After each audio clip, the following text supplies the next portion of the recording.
Le stele apposte, tutte opera del grande animatore del ferro trevigiano, sono 119. Anno dopo anno, fino al 1990, seguiranno tutte le altre.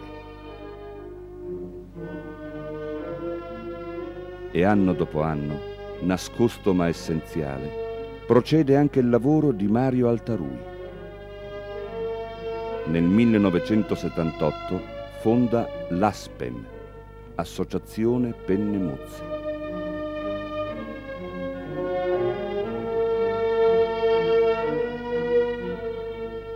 Il suo studio, nel centro storico di Treviso, è ancora oggi viva testimonianza di un'idea tenacemente inseguita.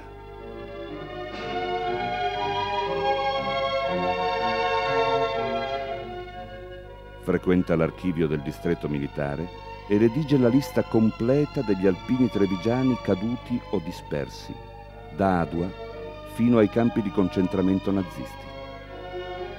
Tutti devono avere la loro stele completa di dati. Di ognuno ricostruisce la storia militare, che raccoglie in migliaia di schede. In carenza di dati, scrive al comune di residenza all'atto dell'arruolamento. La risposta è quasi sempre esauriente e immediata.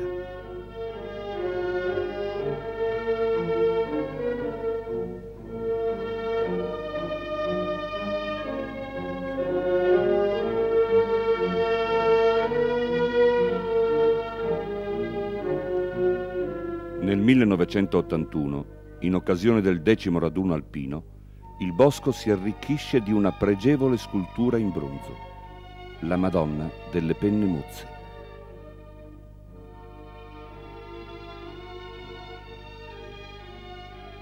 Noi abbiamo fatto le nostre d'argento e ora mio marito ha detto regaliamo al bosco la Madonna. E allora io ho detto anche sì, ho piacere, fammi questo regalo. Facciamo la Madonna.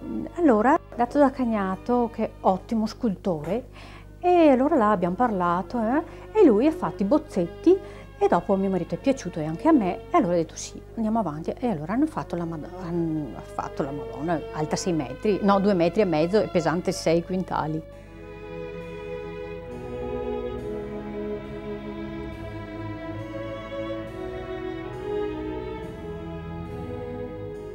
Con l'impegno e l'entusiasmo di sempre, anche in questa circostanza gli alpini dei gruppi delle sezioni della Marca Gloriosa, più solidali che mai, generosi come sempre, non si tirano indietro.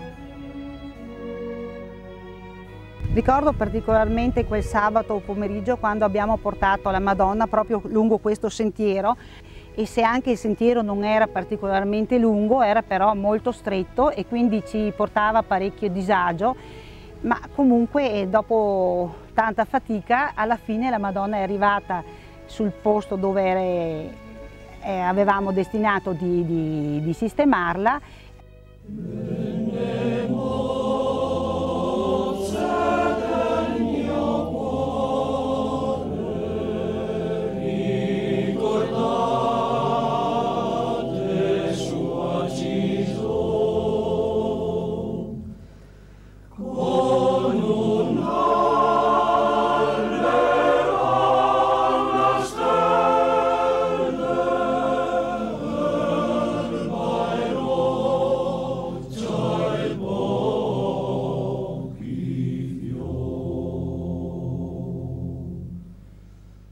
Con il concorso degli altri gruppi delle 4 sezioni trevigiane, negli anni successivi, a ritmo di oltre un centinaio all'anno, prosegue la realizzazione delle stele.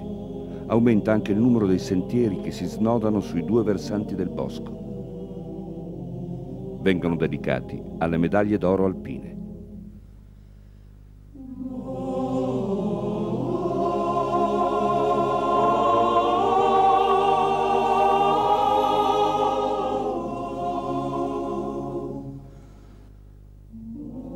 Nel 1990 il memoriale è completo. Il sogno di Mario Altarui, scomparso l'anno precedente, è diventato realtà.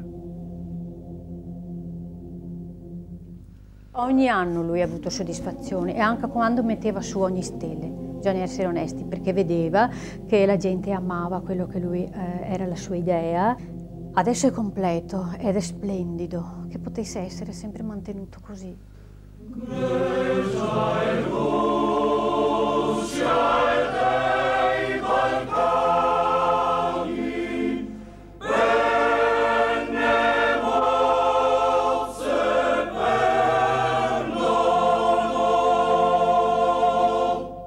Oggi il bosco è il luogo del ricordo. Adua.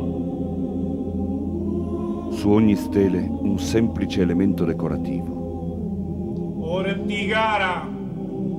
che rappresenta una scheggia di granata a forma di croce e un nome. Vogliossa.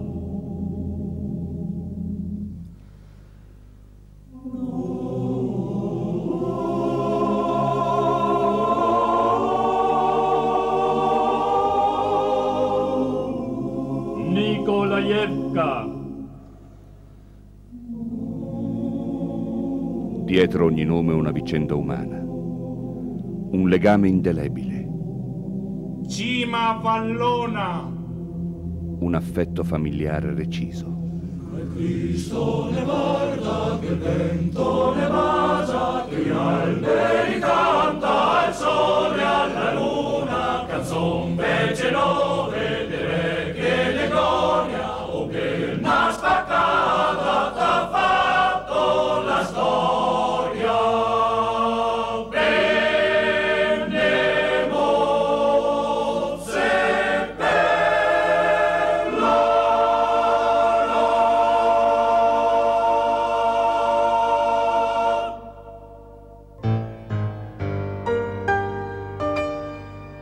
Lui era assieme al suo plotone, il suo caporamaggiore della sua squadra è rimasto ferito e lui l'ha portato dentro a spalle, dentro un'isba, lui e un altro amico. I commilitoni che sono rimasti fuori, gli altri alpini, li hanno chiamati perché ormai si sentivano sparare, si vedevano i carri armati russi che stavano facendo l'accerchiamento. Purtroppo loro non sono riusciti a scappare dall'accerchiamento e sono rimasti dentro. Poi da là non si sa più nulla. Ho un ricordo indelebile di mio fratello, perché mi prendeva in braccio nei momenti che aveva disponibile, quelle poche ore che venivo a casa in permesso, mi cantava "Non ti ricordi quel mese di aprile", è una canzone che mi porto dentro il cuore. Me lo ricordo perché, caso strano, l'ultima volta che si è visto, mia mamma le aveva messo una bottiglia di vino nella tasca della giacca e uscendo nella porta d'ingresso ha preso il tappo e è partita mezza bottiglia, insomma. Sono ricordi così che non si dimenticano e poi non l'ho più visto. Vengo a trovare i miei commilitoni per ricordarli, e in modo particolare il Pagnosin Bruno. Eravamo questi pochi, circa 300 prigionieri a Pogornoie. Uscivo a trovare qualche patata lessa, qualche pezzo di pane e lo riportavo a questi miei compagni. Il 17 aprile del 1943 rientro e mi dicono i compagni che è morto.